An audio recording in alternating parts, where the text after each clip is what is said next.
जुनून गजल, जुनून गजल।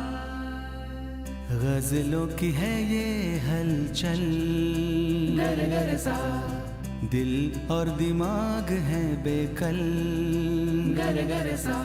उर्दू ज़बां तेरे हम सदके, सुर और ताल के खिल रहे कवल, जुनून गजल, जुनून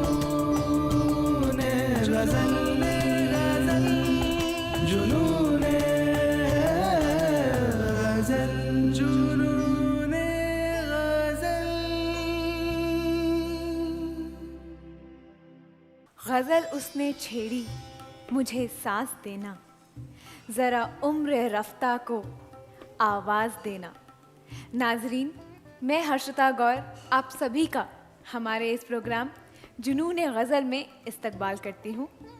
और इसके आगाज़ में चलिए सबसे पहले आपको बताती चलूँ कि उर्दू गज़ल क्या है। उर्दू गज़ल ने अमीर खुसरू से लेकर दौरे हाजिर तक एक तवील सफर तय किया है। दक्कनी शोरा ने गजल का सांचा फारसी से लिया, लेकिन फारसी की पैरवी कम की। दिल्ली के शोरा ने महबूब की जिन्स को ज्यादातर पर्दे में रखा था, लेकिन लखनऊ के शोरा ने यह पर्दा उठा दिया। गालिब, मोमिन और ज़ौक़ जैसे बाकमाल शायर गजल के उफक पर नमूदार हुए। असीर, जलाल, तस्लीम और दाग जैसे शायरों ने गजल का अलम उठाए रखा। हसरत मोहानी ने गजल का अहया किया। हसरत के मासिर गजल गो शोरा फानी, असगर, यगाना, शाद अजीम आबादी और जिगर मुरादाबादी ने गजल को नया वक़ार बख्शा। गजल को इकबाल ने नए उस्लूब, नई लफ्जियात और नए मौज़ूआत से रूशनास किया। 20वीं सदी की तीसरी और चौथी दहाई में नए अदब की दो तहरीकें उभरी, जिन्हें हल्क़े अरबाब ज़ौक़ और तरक्की पसंद तहरीक के नाम से जाना गया। मजरू, फैज़ और साहिर जैसे शोरा ने गजल में सियासी ख्यालात, बगावत और इनकलाब के जज्बात के इजहार के लिए गजल की एक नई जबान तख्लीक की। दौरे हाजिर में गजल में मुख्तलिफ मौज़ूआत पर तबाह आजमाई की जा रही है और उसे सराहा भी जा रहा है। उर्दू शायरी में दीगर असनाफ सुखन की बनिस्बत गजल गोई और गजल सराई दोनों का रिवाज ज्यादा इसलिए है कि इसे अवामी मकबूलियत हासिल है। नाजरीन, तो इसीलिए हम आज से गज़ल सराय के मुकाबले का एक बड़ा ही दिलचस्प सिलसिला जुनून गज़ल आपके सामने पेश करने जा रहे हैं, जो तफरी तबाह तो होगा ही, पर साथ ही मालूमाती भी होगा। दरअसल जुनून गज़ल रियलिटी शो की तर्ज का एक मुकाबला जाती प्रोग्राम है और इस प्रोग्राम में हिंदुस्तान के मुख्तलिफ शहरों से चुनिंदा 6 उम्मीदवार शरीक मुकाबला होंगे। और चूँकि ये एक मुकाबला जाती प्रोग्राम है, इसलिए जजेस का होना तो लाजिम है। यहाँ पर आए सभी फ़नकारों के फ़न को जांचने और परखने के लिए और फिर हार जीत का फ़ैसला करने के लिए हमने दो ऐसी शख्सियत को दावत दी है जो ना सिर्फ अपने फ़न में यकता हैं, बल्कि उनका शुमार असातिज़ा में होता है। आइए अब आपको और इंतज़ार कराए बगैर जजेस से रूबरू कराते हैं। तो हमारे पहले जज इस प्रोग्राम के उर्दू शेर व अदब की शान है, गज़ल गोई की आबरू और आन है और हमारे प्रोग्राम की जान है। एक बहुत ही काबिल अदाकार हैं और सैकड़ों सालों से सैकड़ों फिल्मों में अपनी अदाकारी का जलवा बिखेरते आए हैं। जी हाँ, मैं बात कर रही हूँ मोहतरम शान-ए-इलाही उर्फ विकास आनंद जी का। आदाब। और चलिए अब आपको रूबरू कराते हैं हमारे प्रोग्राम के दूसरे जज से। ये पिछले 25 सालों से मौसीकी की दुनिया में अपना जलवा बिखेरते आए हैं और आज कई ऐसे फ़नकार हैं जिस मुकाम पे वो हैं उनको पहुंचाने में इनका हाथ रहा है। जी हाँ, मैं बात कर रही हूँ मशहूर और मारूफ मोहतरम कुलराज बेदी साहब की। आदाब। अगर आपकी इजाज़त हो तो एक बात इनसे कहूँ। इरशाद। जुनून गज़ल में एक बात है काबिल गौर, जुनून गज़ल में एक बात है काबिल गौर, इसकी नाज़िम है हमारी हर्षिता गौर। जी, आपकी इज़्ज़त अफजाई का बहुत बहुत शुक्रिया। इसी के साथ हम प्रोग्राम का आगाज़ करते हैं। इससे पहले मैं आपको बता दूं कि हमारा ये प्रोग्राम 13 किस्तों का होगा और हर किस्त किसी मशहूर शायर के नाम मंसूब की जाएगी और आज की हमारी ये किस्त मिर्ज़ा गालिब के नाम मंसूब है और जिनके कुछ अशार मैं आपके सामने पेश करना चाहूँगी। अर्ज़े नियाज़े इश्क के काबिल नहीं रहा, जिस दिल पे नाज था मुझे वो दिल नहीं रहा। तो आगे बढ़ने से पहले आइए एक नज़र डालते हैं उनकी हालाते ज़िंदगी पर। मिर्ज़ा गालिब उर्दू ज़बान के सबसे बड़े शायर समझे जाते हैं। उनकी अज़मत का राज सिर्फ उनकी शायरी के हुस्न और बयान की खूबी ही में नहीं है। उनका असल कमाल ये है कि जिंदगी के हकायक और नफ्सियात की गहराई में जाकर समझते हैं और बड़ी सादगी से आम लोगों के लिए बयान कर देते हैं। मिर्ज़ा गालिब का नाम असदुल्ला बेग खान था। आप दिसंबर 1797 ईस्वी में आगरा में पैदा हुए। गालिब बचपन में ही यतीम हो गए थे। नवाब अहमद बख्श खान ने उनके खानदान का अंग्रेजों से वजीफा मुकर्रर करा दिया। मिर्ज़ा गालिब की पूरी जिंदगी तंग दस्ती में गुजरी, इसीलिए वो कहते हैं कि तंग दस्ती अगर न होती गालिब, तंदुरुस्ती हजार नेमत है। 15 फरवरी सन 1869 में आपका इंतकाल बहालत बेहोशी हो गया। तो नाज़रीन, अभी अभी आपने मुलाहिज़ा फरमाया मिर्ज़ा गालिब के हालाते ज़िंदगी पर। अब उनको खैराज अकीदत पेश करने के लिए मैं बुलाना चाहूँगी हमारे मेहमान फ़नकार जो मौसीकार और गुलकार भी हैं और जिनकी रग रग में मौसीकी बसी है। जी हाँ, बुलाते हैं जनाब हर्ष व्यास को।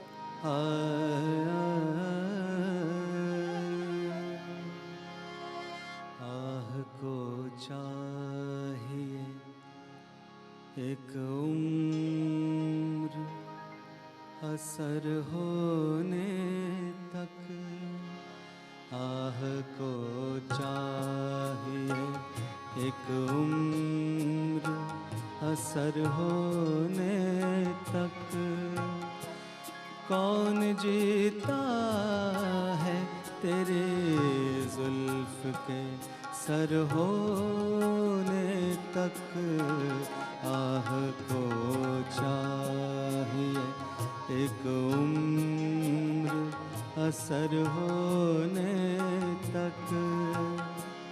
कौन जीता है तेरे जुल्फ के सर होने तक, आह को चाहिए।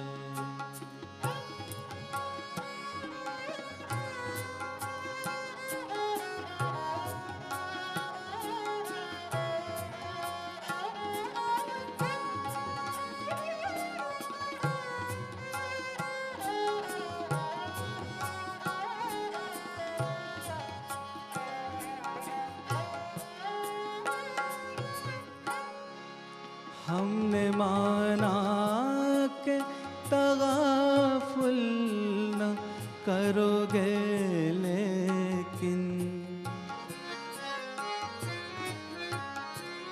हमने माना के तगाफुल न करोगे, लेकिन खाक हो जाएंगे हम तुमको खबर होने तक, खाक हो जाएंगे हम तुमको खबर होने तक।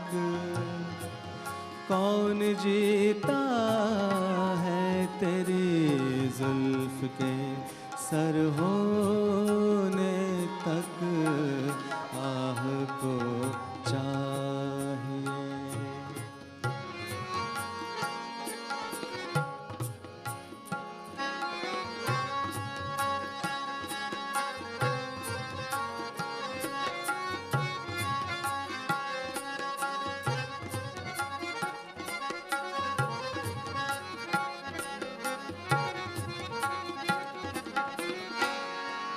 आशिकी सब्र तलब और तमन्ना बेताब, दिल का क्या रंग करूं खून जिगर होने तक, दिल का क्या रंग करूं खून जिगर होने तक, कौन जीता है तेरी जुल्फ के सर होने तक, आह को चाहे एक उम्र असर होने तक, आह को चाहिए। तो नाजरीन, जनाब हर्ष व्यास की खूबसूरत गज़ल के बाद अब दिल थाम के बैठिए, क्योंकि अब उनकी बारी आई जिन्हें हम हिंदुस्तान के मुख्तलिफ शहरों से चुनकर लाए हैं, जो आपसे बेसब्री से ये कहना चाहते हैं, जो हम ना हो तो ज़माने की सांस रुक जाए, कतील वक्त के सीने में हम धड़कते हैं। तो लीजिए, आपके सामने पेश है हमारे पहले फनकार आदित्य सिंह। मेरा नाम आदित्य सिंह गौर है और मैंने जो तालीम ली है उस्ताद सरवत हुसैन साहब से। क्लासिकल की मैंने तालीम ली है सिद्धराम स्वामी कोरवार जी से, और मुंबई में जब से मैं आया हूँ तो मैं महबूब खान साहब से सीख रहा हूँ।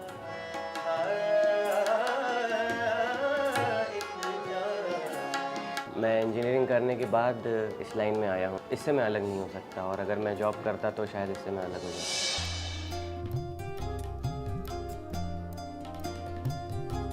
जज साहिबान, मैं आपसे गुजारिश करूंगी कि आप इनसे चंद सवालात पूछें। आपको क्या लगता है कि गज़ल गायकी में या गज़ल सरा होने में किस चीज़ के लिए आपको सबसे ज़्यादा ज़रूरत पड़ेगी? गज़ल गायकी में, गज़ल सरा होने में एक चीज़ पे आप गौर नहीं कर सकते, आपको कई सारी चीज़ों का ध्यान रखना पड़ता है। आपका तलफ़्फ़ुज़ जो है, जो उर्दू के जो शब्द होते हैं उनको आप कैसे प्रोनाउंस करते हैं, कैसे उनको बोला जाता है, गज़ल में कहाँ पर काटना है, किस शब्द को किस तरह से बोलना है, कंपोजिशन और गायकी हर तरह से एक सुकून दिखता है गज़ल गायकी में।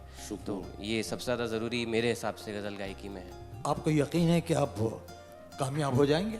यकीन तो मुझे इस बात का है कि मैं बस अच्छा गाऊंगा, बाकी कामयाबी तो सब ऊपर वाले के हाथ में है। चलिए, हमारी तमाम मुबारकबाद आपके साथ पहले से। इस वक्त आप जनाब असदुल्ला गालिब की कौन सी गज़ल पेश करने जा रहे हैं? मैं गालिब साहब की गज़ल जो पेश करने जा रहा हूँ उसका मुखड़ा कुछ इस तरह है कि जब तुझे दिल से भुलाने की कसम खाई है और पहले से भी ज़्यादा तेरी याद आई है।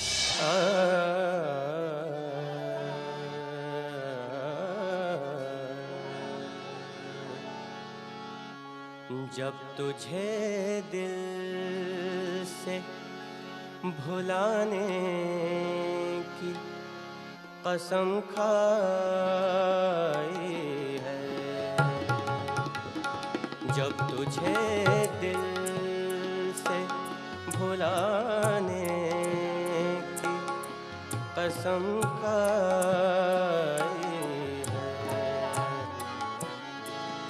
और पहले से भी ज़्यादा तेरी याद आई है, जब तुझे दिल से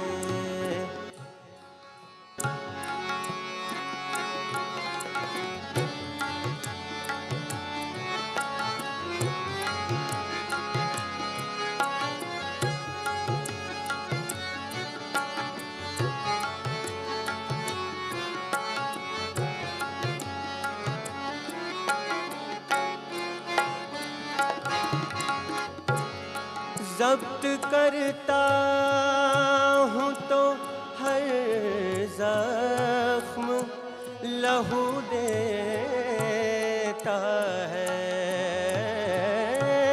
आह भरता हूँ तो अंदेशाए रुसवाई है, आह भरता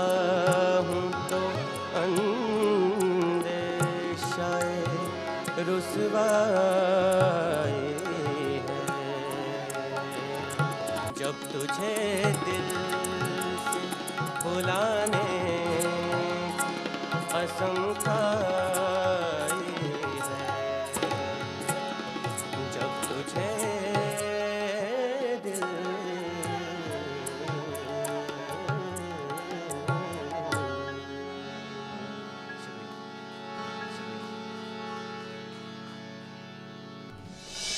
वाह क्या बात है, सुभान अल्लाह। चूँकि ये तारुफी किस्त है इसलिए इसमें नंबर तो नहीं दिए जाएंगे, पर हम अपने जज साहिबान से ज़रूर पूछना चाहेंगे कि उन्हें आपकी गज़ल कैसी लगी। तो पहले हम पूछना चाहेंगे विकास जी, आपको इनकी गज़ल कैसी लगी? आपने तो रूप फूंक दिए। आपके गले में जो मुझे महसूस हुआ है वो खूबसूरती है, वो अदायगी है। मुझे यकीन है कि आप आगे पहुंच जाएंगे। चलिए अब चलते हैं हमारे दूसरे जज साहब के पास। जनाब, आप इनकी गज़ल के बारे में क्या कहना चाहेंगे? जी, मैं इतना कहना चाहता हूँ कि सितारों के आगे जहाँ और भी हैं, अभी इश्क के इम्तहान और भी हैं। क्या बात। अभी तो आपसे तारुफ हुआ है जनाब, अभी हमारे पास बहुत सारे उम्मीदवार हैं, आपको भी बहुत कुछ सुनाना है। अभी से कुछ कहना मैं ठीक नहीं समझता, लेकिन अच्छा उम्दा गाया आपने, उम्दा गाया। बहुत बहुत शुक्रिया। तो नाजरीन, देखा आपने, जब जुनून गज़ल का आगाज़ ही इतना बेहतरीन है तो आप समझ ही गए होंगे कि इसका अंजाम क्या होगा। चलिए इसी के साथ बुलाते हैं हमारे दूसरे फनकार को, जनाब अनवर।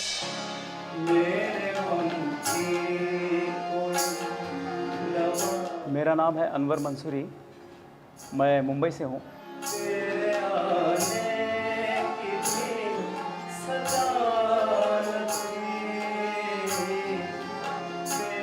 मेरी तालीम उस्ताद महबूब खान साहब के पास हुई है।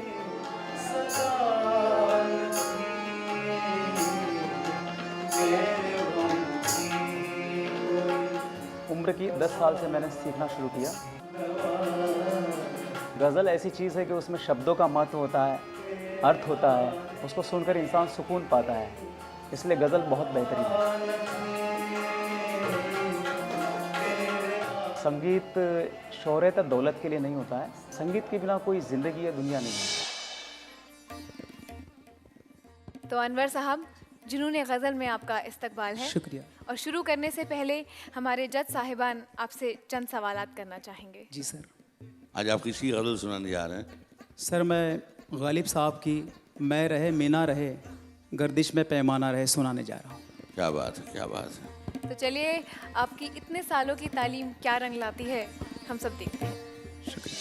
मैं रहे मीना रहे गर्दिश में पैमाना रहे, मैं रहे मीना रहे गर्दिश में पैमाना रहे, मेरे साक़ी तू रहे, मेरे साक़ी तू रहे, आबाद में खाना रहे, मैं रहे मीना रहे गर्दिश में पैमाना रहे, मेरे साक़ी तू रहे, मेरे साक़ी तू रहे, आबाद में खाना रहे, मैं रहे मीना रहे गर्दिश में पैमाना रहे।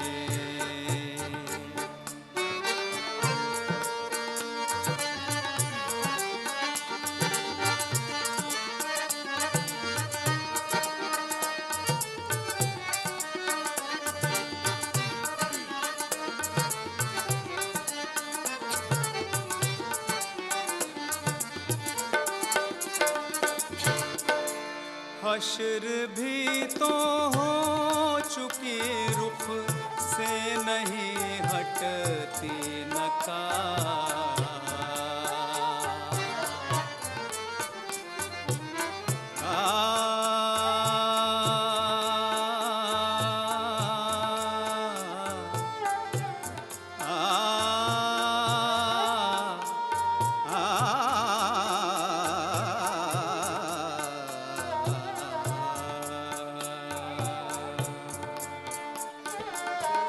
हश्र भी तो हो चुकी रुख से नहीं हटती नकार। हद बे आखिर हद है, कब तक कोई दीवाना रहे।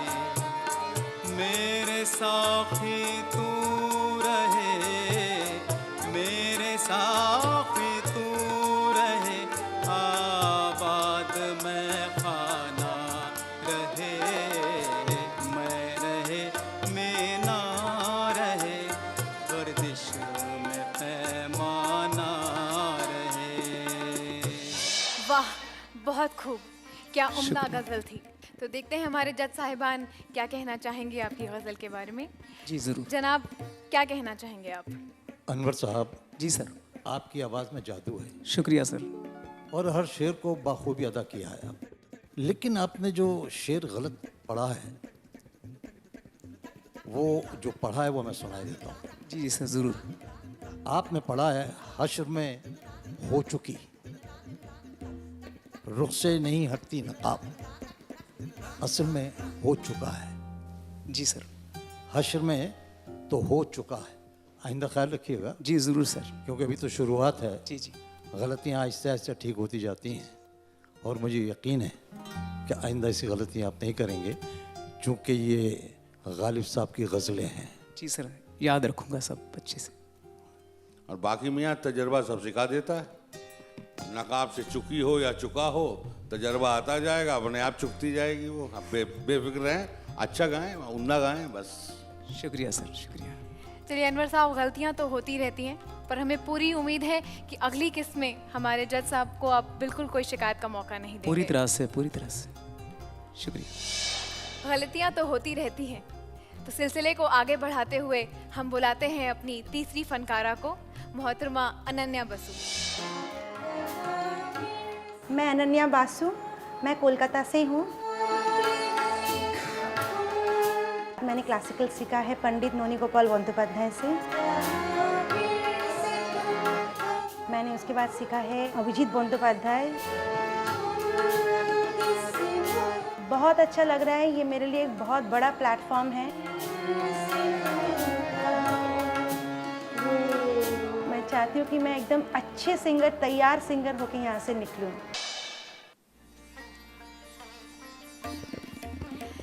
अनन्या जी, यहाँ पर हमारे प्रोग्राम में आपका इस्तकबाल है, और जैसा कि आप देख रहे हैं हमारे जज साहिबान कुछ सवालात आपसे पूछना चाहेंगे। जी। ये गज़ल सरा, मतलब गज़ल गायकी में कैसे आपका आने का मन हुआ? सर, मैं उर्दू सीखना चाहती थी। मतलब आप उर्दू सीखना चाहती थी, गज़ल गाना चाहती थी? ज़्यादातर उर्दू के अल्फाज होते हैं गज़ल में। अच्छा अच्छा अच्छा। तो मैंने ऐसा सुना था कि गज़ल में ज़्यादातर मेन ज़्यादा आगे हैं। अच्छा। तो मैं कोशिश करना चाहती थी, एक ट्राई करना चाहती थी कि मैं सीखूं। और आपके पसंदीदा सरा, आप पसंदीदा सिंगर गज़ल में? परवीन सुल्ताना जी। क्या बात है, माशाल्लाह। गायकी के साथ साथ जो उसके शब्द हैं, जो तलफ़ुज़ है, तो वो भी मैं सीखना चाहती थी। गालिब साहब की कौन सी गज़ल पेश करना चाहती हैं? जी, मैं पेश करना चाहती हूँ गालिब साहब की दर्द मिन्नत कशी दवा ना हुआ। बहुत खूब। ना अच्छा हुआ ना बुरा हुआ, शुरू करें। दर्द मिन्नत कशी दवा ना हुआ, दर्द मिन्नत कशी दवा ना हुआ, मैं ना अच्छा हुआ बुरा ना हुआ, दर्द मिन्नत कशी दवा ना हुआ, मैं ना अच्छा हुआ बुरा ना हुआ,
दर्द मिन्नत कशे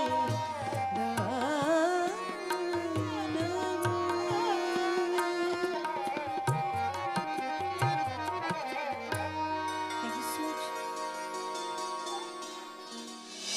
वाह अनन्या जी, गजल के सारे ही शेर बहुत खूबसूरत थे। शुक्रिया चलिए सीधा चलते हैं हमारे जज साहिबान के पास। जी। आप क्या कहना चाहेंगे? बिल्कुल आपने अपनी पसंदीदा गजल सरा को सामने पेश कर दिया शुक्रिया और आपकी नेजल टोन है, उनकी भी नेजल टोन है जी। और बिल्कुल बिल्कुल आपने हूबहू उनको यहाँ उतार के रख दिया। मुझे यकीन है कि आइंदा भी आप ऐसे ही गाएंगी। शुक्रिया सर। तो चलिए नाजरीन, इसी के साथ हमारे प्रोग्राम की ये पहली किस्त अपने अंजाम तक पहुंच गई है और आज आपने 3 फनकारों को सुना। हमारी अगली किस्त में बकिया 3 फनकार आपको अपनी गज़लों से नवाजेंगे। एक बार फिर आपको बता दूं, हमारी आज की किस्त एक तारुफी किस्त थी जिसमें किसी भी फनकार को कोई नंबर नहीं दिए गए हैं और इसी तरह हमारी अगली किस्त भी एक तारुफी किस्त होगी। मगर हमारी तीसरी किस्त से जुनून गज़ल का ज़बरदस्त मुकाबला शुरू हो जाएगा। हमें उम्मीद है कि आपको हमारा ये सिलसिला यकीनन पसंद आया होगा और इसी के साथ मुझे इजाज़त दीजिए और इंतज़ार कीजिए हमारी अगली किस्त का। खुदा हाफिज़।